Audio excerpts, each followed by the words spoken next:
এর ফলস্বরূপ নির্বাচনের ফলাফলে দলটির বিরোধী শিবিরে বসার সম্ভাবনাও উড়িয়ে দেয়া যায় না।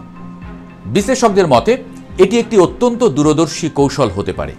ক্ষমতাচ্যুত হওয়ার পরও দেশের রাজনৈতিক অঙ্গনে নিজেদের উপস্থিতি জোরালো রাখার এর চেয়ে ভালো পদ্ধতি আর হয় না বলেই মত বিশ্লেষকদের। জামায়াত ও আওয়ামী লীগের ট্র্যাজিক পলিটিক্স। নির্বাচনকে ঘিরে জামায়াতে ইসলামীর অবস্থান আরও জটিল সমীকরণের জন্ম দিয়েছে। তাদের নেতারা মনে করছেন কম আসন নিয়ে বিরোধী দলে গেলে দলীয় অবস্থান দুর্বল হবে, বরং বিএনপির সঙ্গে সমঝোতা করে সংসদে আসন বাড়ানো এবং মন্ত্রিসভায় অংশ নিতে পারাই তাদের জন্য লাভজনক হবে।